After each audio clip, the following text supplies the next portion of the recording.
Here today with Denny and Tony Fortunato. Both great guys, and they even talk to me. That makes them better.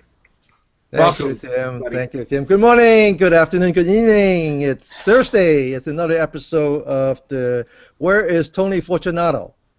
In fact, this is the first, after all these episodes that we've done, this is the first time that we actually executed our original vision, which was to find Tony outside his home. And so as you can see from his background, he has no picture of his wife, nor his dog, so he must be outside his house. Yep, sure am. I'm not home. I'm sure my wife's happy about that. By the way, that means when he's not home, that means he's actually working. Yeah.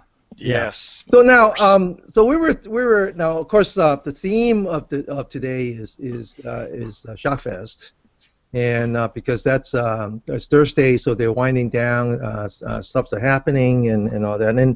And I looked up the saying, and Tim, correct me if I'm wrong. Was it the cobbler has no shoes, or the cobbler's kids have no shoes? The point is that we have done so many of these, and we interview so many different people. We just never bothered to interview our own.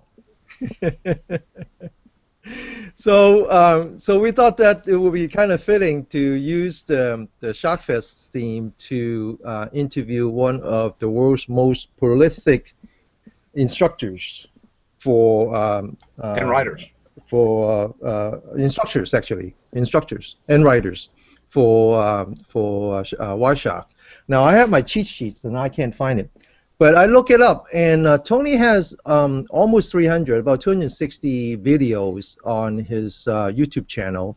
More than half of that is actually on Wireshark. That is truly amazing. That is and none of them are rated, which I think is amazing. So I don't now. Tony, you've been around for a little while, right? You said something about being born in the 70s? The 70s?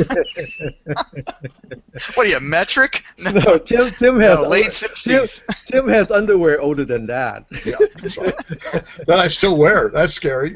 I bet you he does. I'm a frugal guy. Yeah. So Tony, how did you get started in this industry? It's actually it's a funny short story. Before, in my previous life in college, I was in high school. I was an actual mechanic at GM, and they told me to go take a computer class because Corvettes are coming with fuel injection and computers. That's GM Canadian. That doesn't count. GM Canada.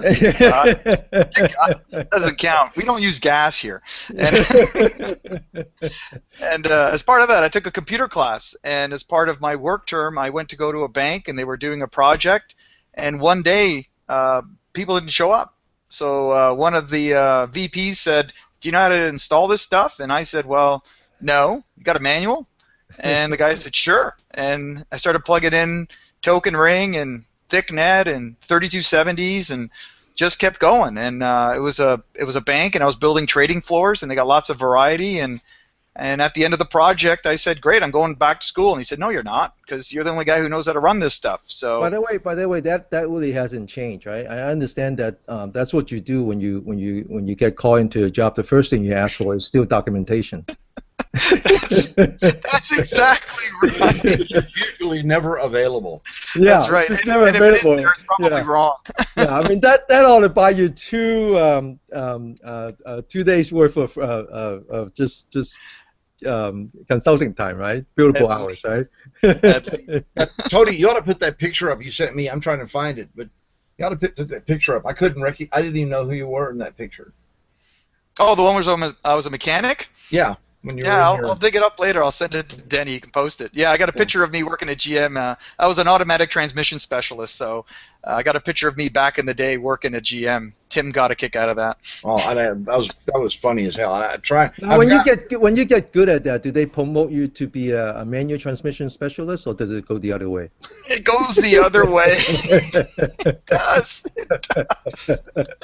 You hit it right on the head, man. Brilliant.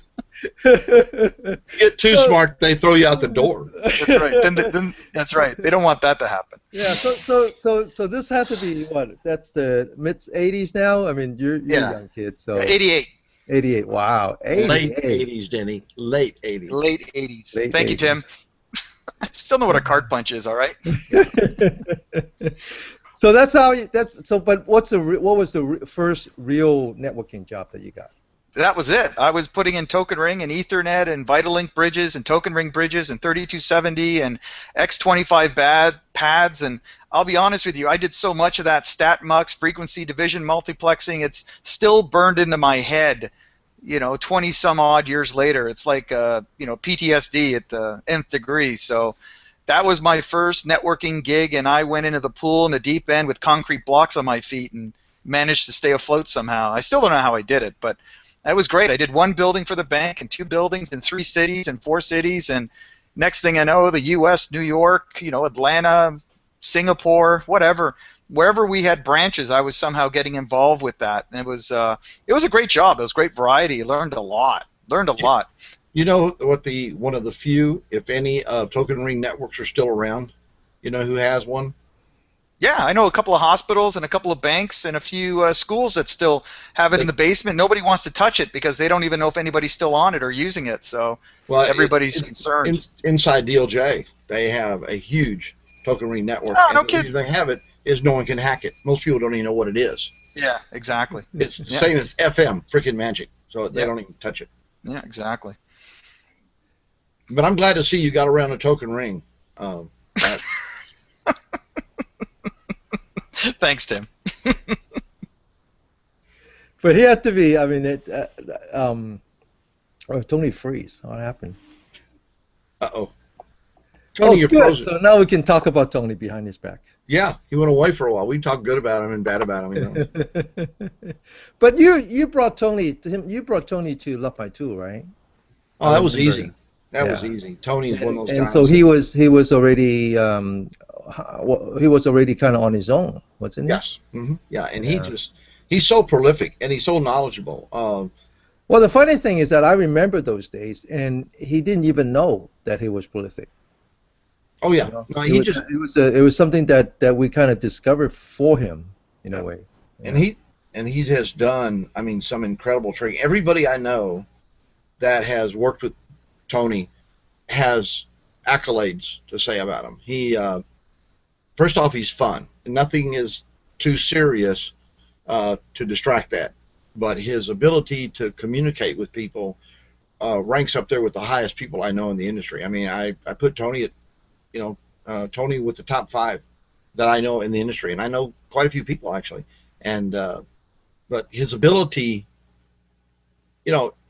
when you're a teacher and you're teaching stuff, you have to be empathic almost to the point to where you're teaching people what they need to know.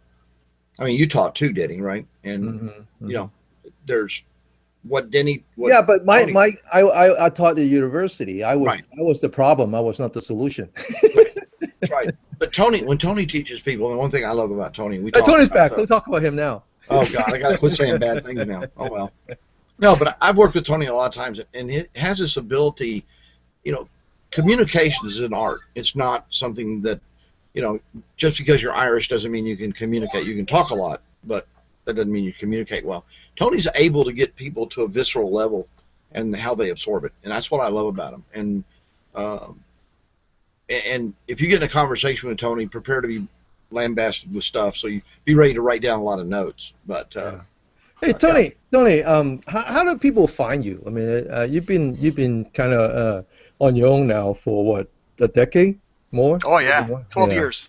12 years on my own. And I assume that like everything else, you kind of start with a few good anchor clients, but I imagine things have evolved. How do you get people call you up and says, heard about you, can you do this kind of thing?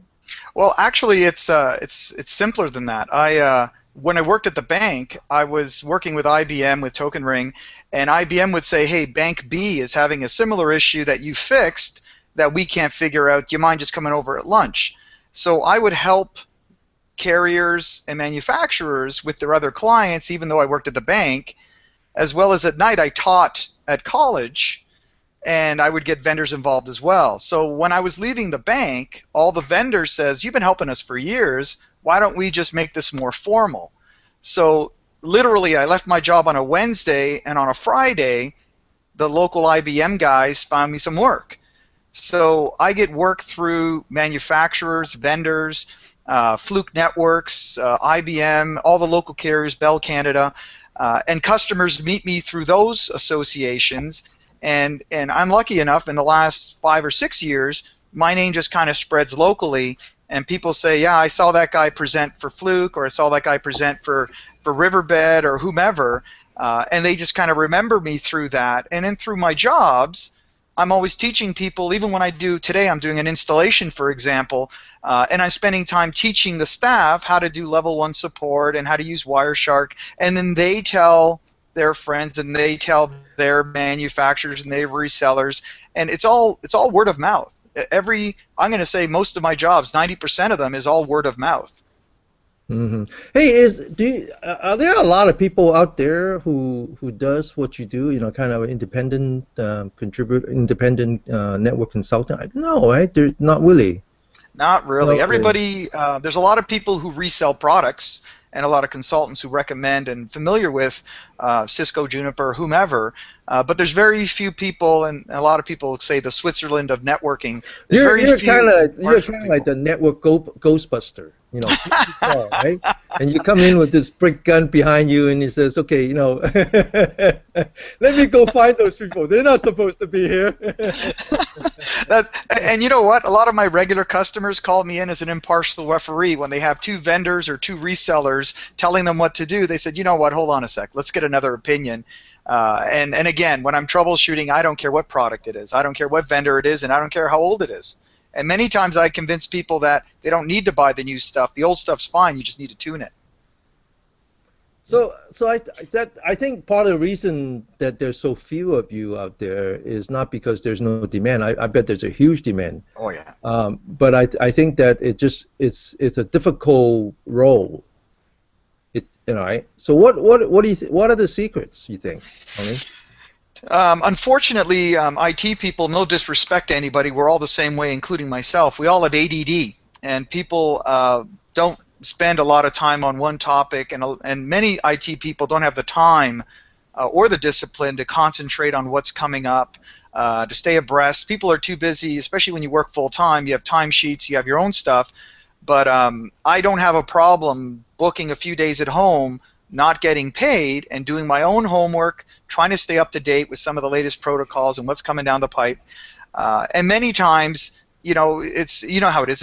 It's a thankless or payless job, and you need to just say, that's just part of my business. I'm going to sit down, I'm going to do my homework, and I know I'm not getting anything out of it today, but I need to know what this is.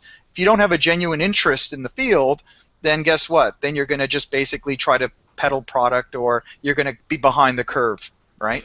Well, I think that's right. I think that I was just thinking about the trade-off between you know, having a steady job where you clock in and clock out versus what you do right now, which of course obviously comes with it a lot of freedom.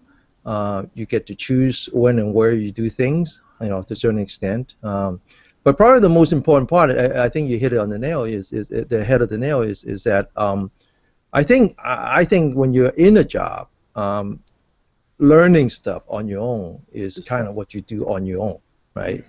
I mean, it's not, you don't need to, the company, you know, the institution doesn't encourage you to learn, and other than to just fix whatever problem that exists, right? But is that true? That that's sort of your personality, that you kind of like to explore? Yeah, I tell, and I just did a whole bunch of Fluke shops for Fluke Canada, across Canada, and I tell people up front, I said, if you're not in the mood to find out how to break things and find out how it broke so you can fix it, then you're probably not going to last very long. And if you're not stubborn, then you're probably not going to find the answer, the real answer. And it's, you need that kind of mentality to say, hey, you know what's going on here? What's this all about? Or I saw a problem, I'm going to break it. I want to reproduce that. If you don't have that type of, you know, I'm going to say aptitude, then you're just not interested in it, and that's fine. You know, Well, that's more work for me. Yeah, that's the difference between a fireman and a fire marshal. Fire marshal tries to prevent the fire. A fireman just puts out fires constantly. I think 90% or 80 to 90% of the people in our network industry actually are more firefighters because they've got so much to fight. Yeah, and it's not just what he wants; it's what his missions is. Yeah. So if you're a fireman working in the firehouse, not only are you going to be busy fighting fire every day, you're not even encouraged to go beyond what your job, right? Yeah. And separate job description. Yeah, and the other thing is that I bet Tony, you enjoy teaching. Oh yeah, I love it, and I always joke I love it because I don't do it all the time. Well, I taught for 9 years. I don't teach it all the time neither. Yeah, exactly. And even the workshops and the presentations and all that, it's maybe 10% of my time. So, and I think it benefits the group because I'm walking in with some real field experience, as my opinion, and real installation experience, and I see all the shortcuts people take out there.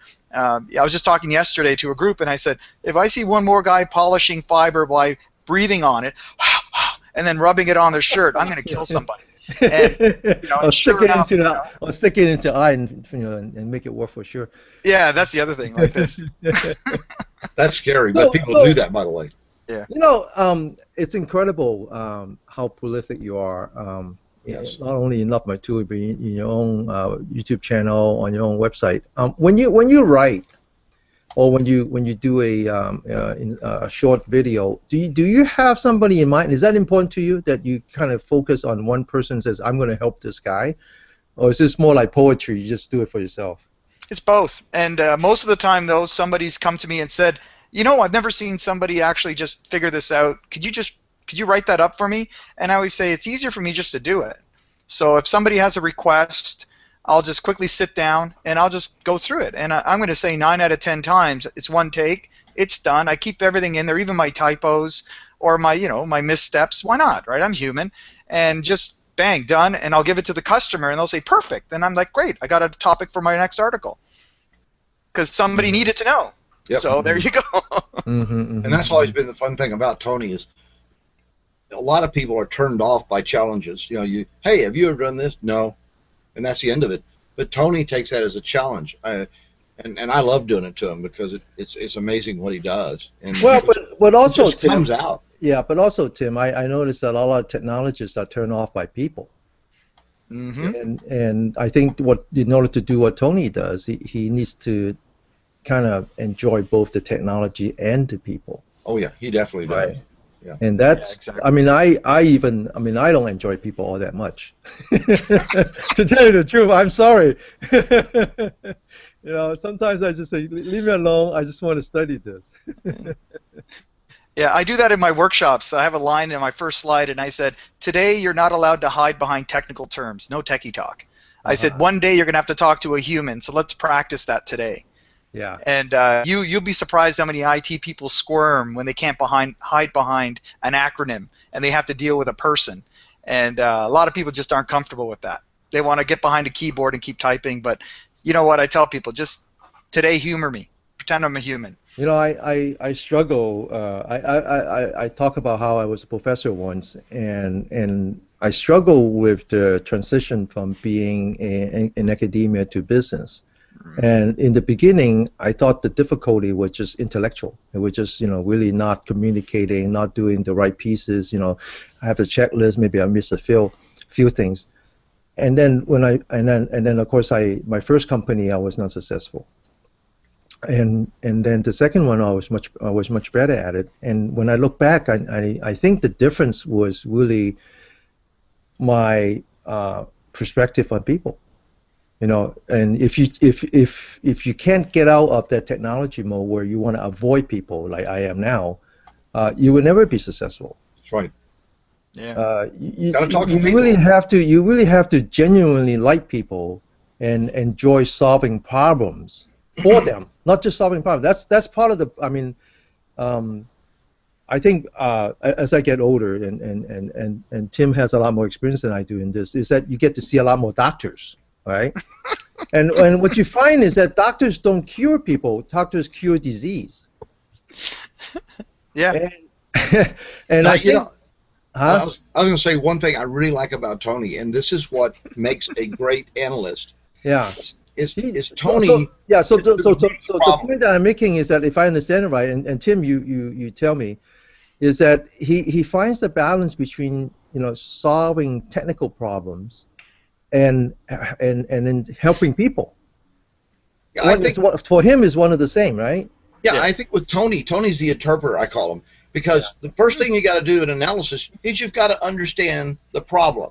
Yeah. Okay, then you have to transition that problem in a method so people could understand. Oh, I understand that, and then when you show them how to resolve it, they have the root cause or the root thought process, and that motivates them to learn more about what's really going on, as opposed to now grab a fire extinguisher, it's on fire. You know, it's it's Hmm. it's that it's that excitement. I think that's Yeah. what I love about networking is it's the excitement of playing and finding and understanding them. And to me that's an interpreter's job. There's Mhm. lots of data out there. I mean, Wireshark is a phenomenal product, and Fluke and all of them out there have great products, but it's a lot of data, Yeah. and data can convert to information, but information still doesn't stand on its own. It's the ability to interpret that, Yeah. and Yeah. I think that's where Tony. I put Tony always in the top 5 analysts I know, and in the top 5 of the trainers, because that's a different art. That's you're teaching people to understand things that they never have understood before. I'm reminded of something that just we were just talking about right before we start the show, and a word that Tony uses, which is that he for the most part, for many times when he get caught into a job, that he was really like the arbitrator.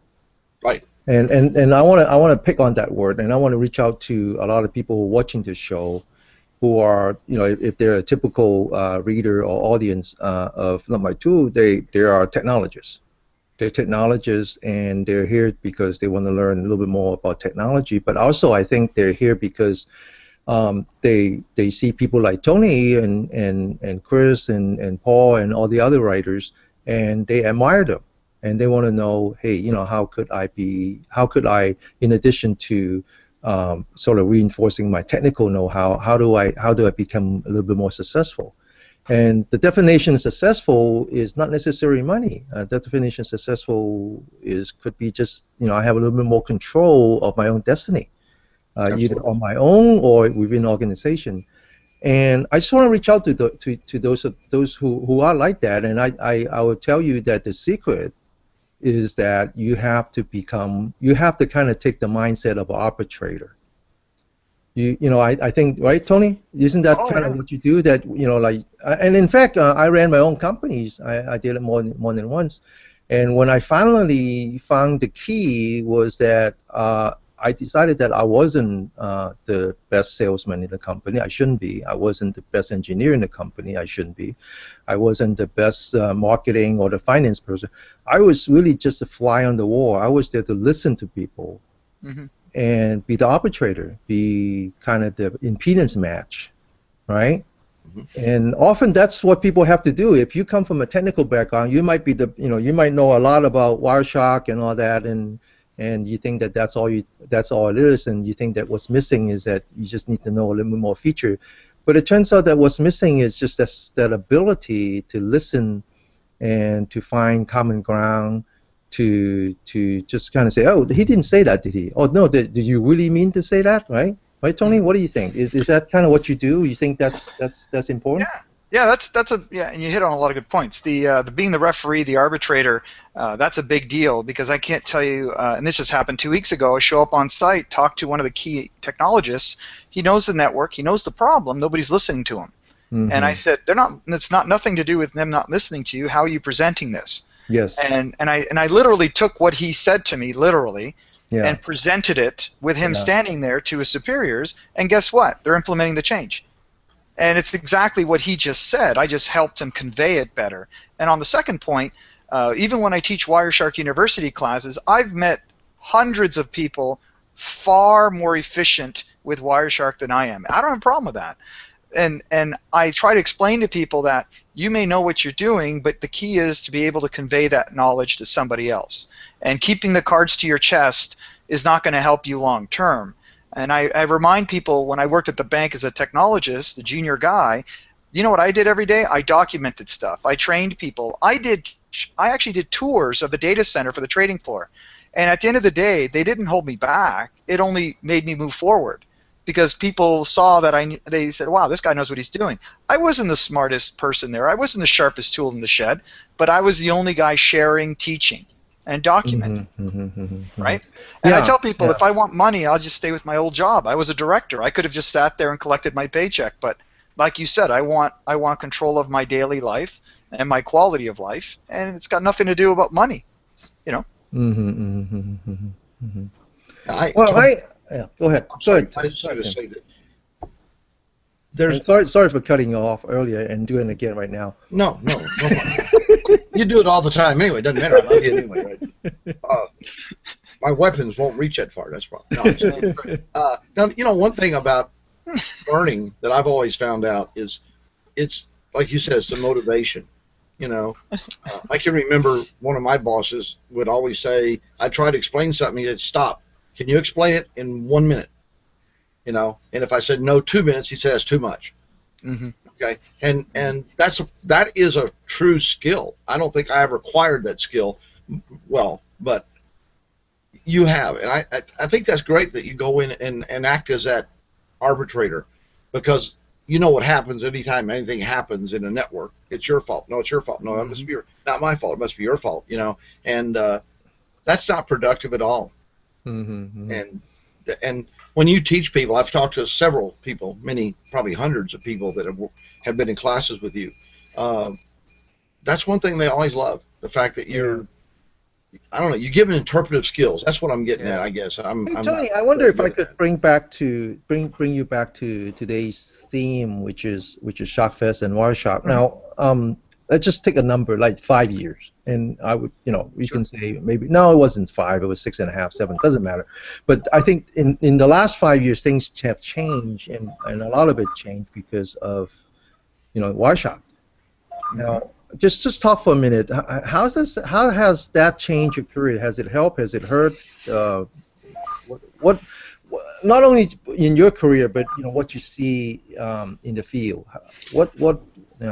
Yeah, up until and again, I know it's more than 5 years, but up until Ethereal or Ethereal, you had the packet guys, the protocol guys with their $30,000, $40,000 sniffers.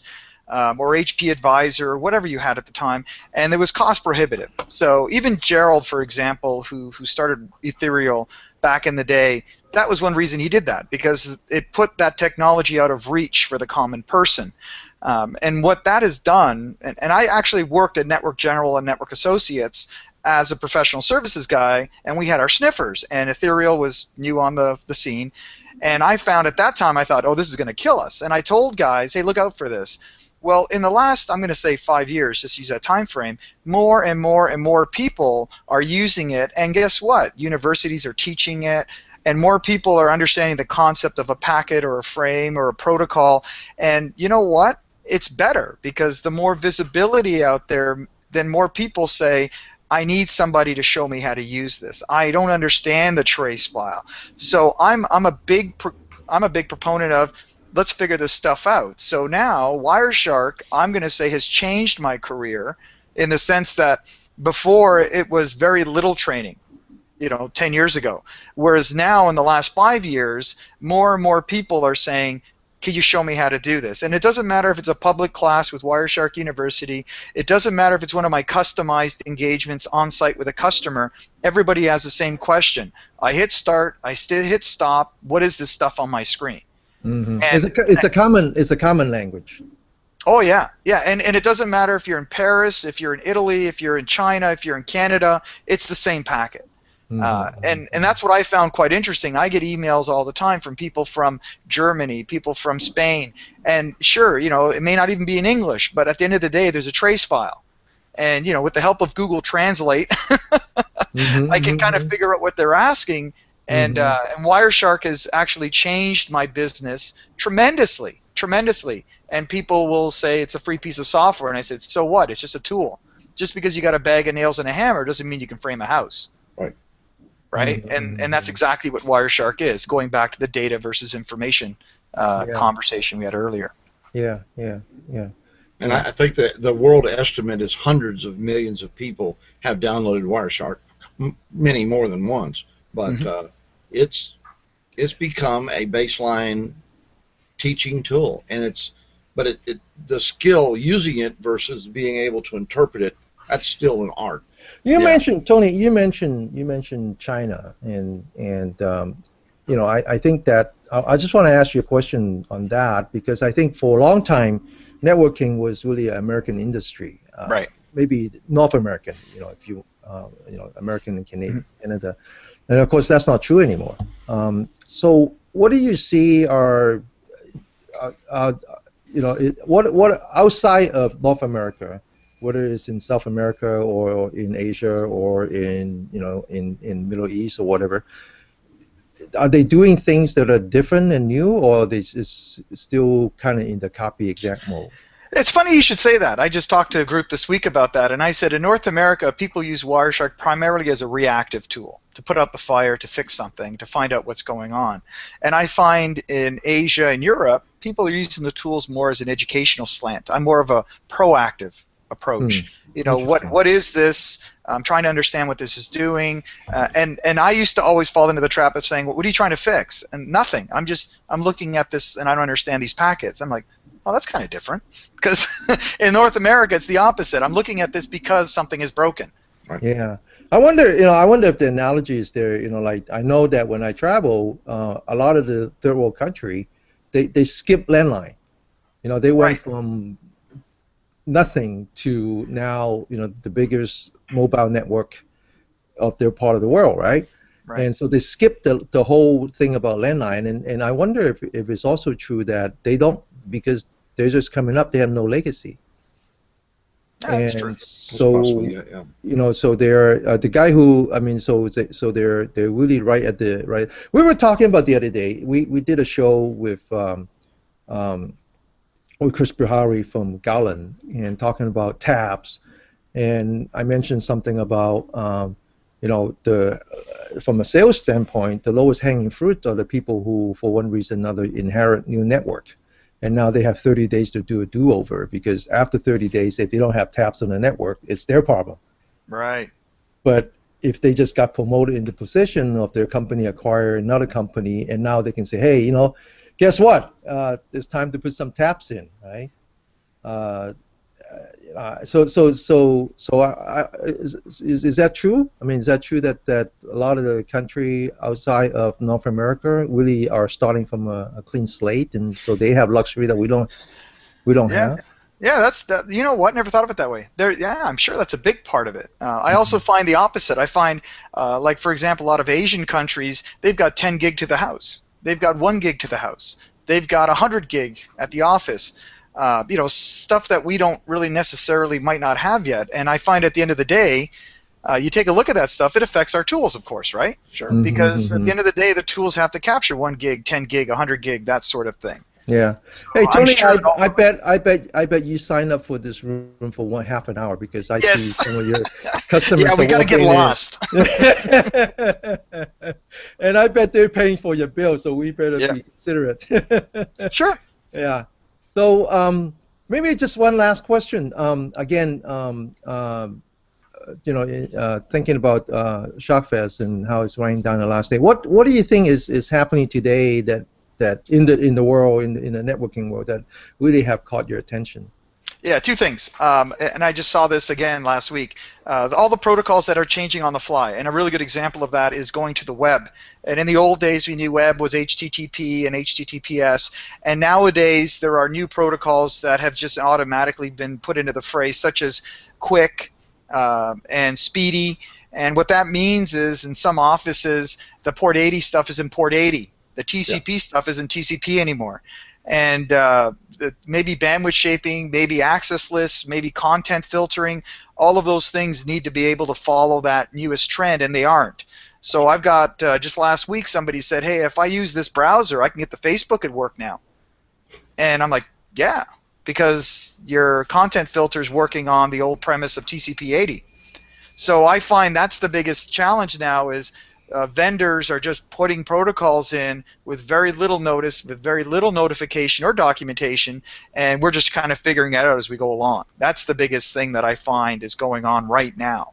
Wow, wow, that's exciting. You know, I'm a newspaper guy. You know, that's what we do at LoveMyTool, right? So exactly. when there are new stuff, that means that we have a few more years to go, Tim, before we're obsolete.